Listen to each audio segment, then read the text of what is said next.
बहुत समय पहले की बात है। एक छोटे से गांव में एक लड़की रहती थी जिसका नाम चुन्नी था। चुन्नी बहुत होशियार थी और उसे कहानियां सुनने का बड़ा शौक था। उसके दादा अक्सर उसे जंगल की कहानियां सुनाया करते थे। उन कहानियों में से एक कहानी थी एक जादुई पत्थर की, जो किसी को भी उसकी सबसे बड़ी ख्वाहिश पूरी करने की शक्ति देता था। चुन्नी ने तय किया कि वह उस जादुई पत्थर को ढूंढेगी। एक सुबह वह अपने छोटे थैले में कुछ खाना और पानी लेकर जंगल की ओर निकल पड़ी। जंगल बहुत घना और रहस्यमय था। चलते चलते चुन्नी को एक बूढ़ा खरगोश मिला। खरगोश ने कहा, अगर तुम जादुई पत्थर की तलाश में हो तो तुम्हें अपने दिल की सच्चाई साबित करनी होगी। चुन्नी ने सिर हिलाया और अपनी यात्रा जारी रखी। आगे उसे एक बहती हुई नदी मिली।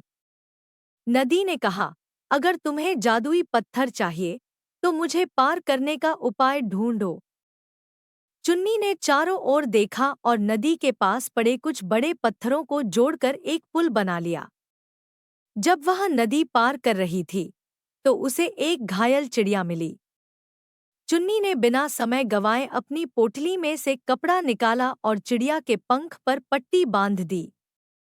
चिड़िया ने कहा, तुम्हारी दयालुता तुम्हारे रास्ते को आसान करेगी। जाओ, तुम्हारा जादुई पत्थर पास ही है। थोड़ी दूर चलने पर चुन्नी एक चमचमाते पत्थर के पास पहुंची। पत्थर ने खुद बोलना शुरू किया, तुमने साबित कर दिया कि सच्चे दिल और दयालुता के साथ ही मेरी शक्ति का उपयोग किया जा सकता है। बताओ, तुम्हारी ख्वाहिश क्या है? चुन्नी ने सोचा और फिर कहा, मैं चाहती हूँ कि हमारे गांव के सभी लोग हमेशा खुश रहें और कभी किसी को दुख या भूख न हो। जादुई पत्थर चमका और उसकी ख्वाहिश पूरी कर दी। जब चुन्नी गांव लौटी तो उसने देखा कि हर जगह खुशी का माहौल है।